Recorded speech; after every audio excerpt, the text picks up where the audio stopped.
Yo, what up guys, I'm Sammy and welcome back to the STROBEL channel, and today I'm going to be doing a versus video between the Nike KD14 and the Nike Kyrie 8. They're using pretty similar technologies as far as the zoom units go, pretty similar. And as far as the retail price goes, the KD14 is going for 150 bucks. The Kyrie 8, I'm guessing, is going to be 130 bucks just because the Kyrie 7 was 130 bucks. And I just noticed that on Nike.com, there is the Kyrie 8 Infinity available for kids. And I saw that the kids, or the big kids version, is the same price for the Kyrie Infinity and the Kyrie 7. So I'm guessing the Kyrie 8 is going to retail for the same exact price as the Kyrie 7 for adults. But anyways, if you guys do want to cop either of these shoes, I'll try to leave a link in the description box. But let's get it started off with the Tracciones, and the KD14 is better.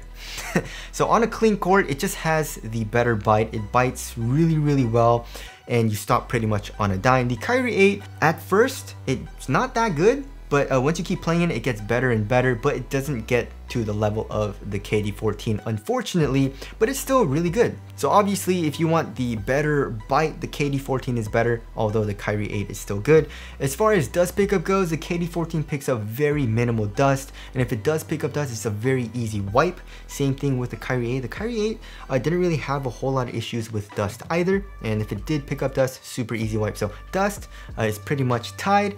And for durability, I feel like the KD14 is going to be better just because the Kyrie 8 has such soft rubber and the grooves are super thin. The KD14, the rubber feels a little bit harder, and the grooves are a little bit deeper as well. So as far as durability goes, although I wouldn't recommend playing with the KD14 on an outdoor court, I feel like the KD14 will be more durable on an outdoor court. So for traction, I would give the win to the KD14.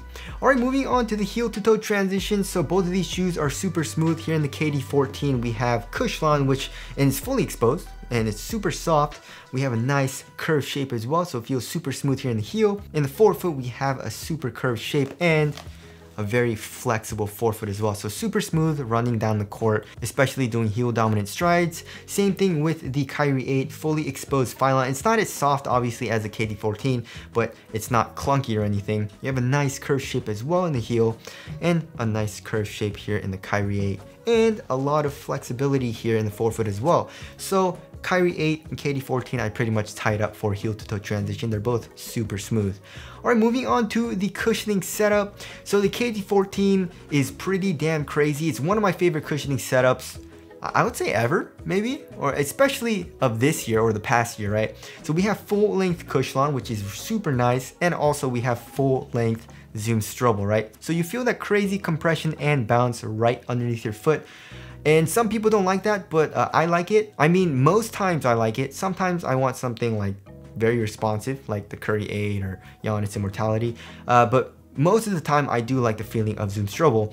And the Cushlon also adds for comfort. You have a good amount of compression, especially here in the heel.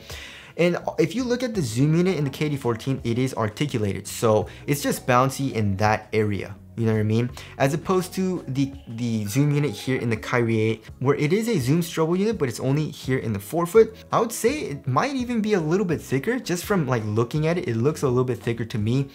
And it feels like there's a little bit more compression as well, and it has less articulation, right?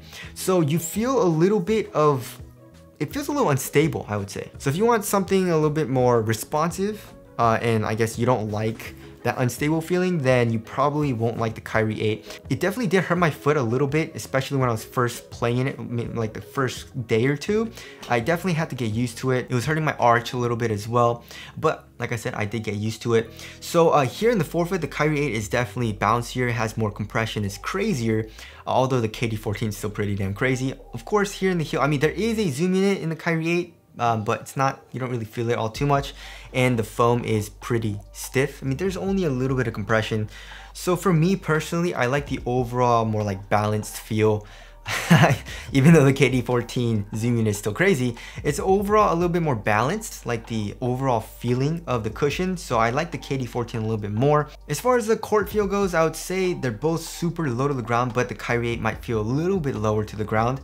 Impact protection, KD14 is better. As far as bounce goes, I would say the overall bounce in the KD14 is just bouncier, just because it's in the entire foot. But here in the forefoot, I would say that Kyrie 8 is bouncier, right? So as far as the overall cushioning setup, I feel like most people will like the KD14 more, right? But I don't know, like maybe if you want something a little bit more responsive in the heel, like I know some people that say the cush line is a little too soft for them in the heel. So if you want something a little bit stiffer, then maybe the Kyrie 8 is going to be the better option. But for me personally, I feel like the KD14 is just better. All right, moving on to the materials. So for the KD14, it's 150 bucks, and this material definitely isn't the best for quality. You have like a synthetic suede thing, and then underneath that you have like screen mesh. It's not the best for quality, but it's extremely thin, as you guys can see. It conforms to your foot really, really well. There's no break-in time needed. Just like, look at how thin it is, right? Same thing with the Kyrie 8. I would even say it feels thinner. Like, look at how thin. It's just so soft here in the toe box for the Kyrie 8. So, and it stays pretty damn thin in both of the shoes throughout the forefoot and also here in the midfoot. Of course, we have this useless strap here in the KD14, which doesn't do anything. Yeah, I don't really like it. And also it ruins the laces. Look at that. So not a huge fan. I guess it's more just aesthetics. Doesn't really improve the lockdown in the midfoot all too much. Here for the tongue though, the KD14 also has a little bit of padding, which feels nice, but the Kyrie 8 takes it to another level. And just look at how thick that. It's a big chungus, guys. It's a big thick boy, and the KD14 is just a medium boy, I would say, right? So the Kyrie 8 feels super cozy and very, very nice. And in my opinion, it doesn't really add that much bulk either. So I really like that. And then here in the ankle area, I would say the Kyrie also has more padding, which feels great. So here in the forefoot, it feels extremely similar, right? Especially on foot. But then once you come here into the ankle area and also for the tongue, if you want something a little bit more cozy and a little bit more comfortable, obviously the Kyries are the better option. And of course, if you want something a little bit more minimal, the KD14 is the better option, although it still does provide comfort. All right, moving on to the fit, I went true to size for both of these shoes and they both fit me extremely well. My toes pretty much go right to the edge of both shoes. One thing I would say though is that the KD14 is narrower and also more snug in the toe box. The Kyrie 8, they definitely did make it roomier, especially comparing it to the previous Kyries like the Kyrie 6 and Kyrie 7, which were super snug in the toe box. So if you want something a little bit more relaxed, the Kyrie 8 is going to be the better option. And also the Kyrie 8 did stretch out like this material, so it got even roomier. So for me personally, I like to have a very snug fit, and also I have a pretty narrow foot, so the KD14 just fits me better. But the Kyrie 8 still is a pretty good fit for me. Like I said, if you want something roomier, the Kyrie 8 is going to be the better option. All right, moving on to support and lockdown, I would pretty much tie it up for both of the shoes. Here for lateral containment, the Kyrie 8, my foot was locked into the shoe. I had no problems with lateral containment, and same thing with the KD14. My foot was locked into the shoe as well for lateral containment. For lateral stability though, I feel like, they're both the same width, you know, they're both wide, low bases, so lateral stability was good for me as well. As far as ankle support goes, they both provide for good ankle mobility, and they didn't really give me that good ankle support, which I like. You know, I like playing in low tops usually, but if you want ankle support, these shoes probably aren't the best option. Also, one thing that I forgot to mention is the outsole curvature. I would say it's not that nice in the Kyrie 8s. I mean, I do like it. You know, I do like this overall curve here, but in my personal opinion, I wish they would go back to the shape of like the Kyrie 2, Kyrie 3, and Kyrie 4, which it was super curved here, right? So both of these shoes kind of have like a curve. It's even here in the KD14, it's just that the only difference is the Kyrie here on the medial side, the rubber does come up, so you get a little bit better grip. The KD14 obviously doesn't do that. So there is the outsole curvature there. Moving on to the weight of the shoe, they're both pretty similar. I would say the Kyries are probably a little bit lighter, right? So 12.2 ounces for the Kyries, and the KD14 is 12.59 ounces. So pretty much the same exact weight. The Kyries are just a tiny bit lighter. And yeah, they both feel very, very similar on foot. They both feel extremely responsive, although I would say the KD14 feels a little bit more responsive to me just because the traction is a little bit better.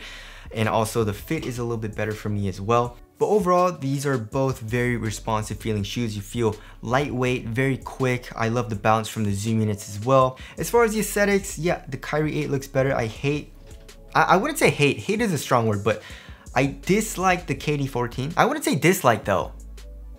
I like it. but not at the same. I mean, okay, so I like the lateral side, right? But then the medial side looks so weird to me. I just don't like how it looks, you know? And I also hate, again, I will say I hate it or dislike the pattern here on the upper. I don't like, I wish it was just it didn't have this pattern, you know, just a solid pattern. But here in the Kyrie 8, I feel like it just looks cleaner, looks better on foot as well. So just my opinion. Tell us what you guys think looks better down in the comment section below. So wrapping things up, yeah, for me, it's going to be the KD14. You know, the traction's better. I like the overall feeling of the cushion better as well. It fits me a little bit better too. So the KD14 is just, in my opinion, the better performer. But like I said, those are very minimal things and also super subjective. Like if you want a roomier toe box, the Kyrie 8 is better. If you want more padding from the material here in the ankle area, the Kyrie 8 is better. And also if you don't like that soft Cushlon midsole and you still want Zoom STROBEL, but like the Kyrie 8 is only in the forefoot, then the Kyrie 8 is going to be the better option. Not saying the Kyrie 8 is bad, it's still a great shoe and I really like playing in it. It's just the KD14 is a little bit better in my opinion. But anyways, that about wraps up this versus video. Again, if you guys do want to cop either of these shoes, I try to leave an affiliate link in the description box, but that's it. Thank you guys for watching, and I'll see you guys in the next one.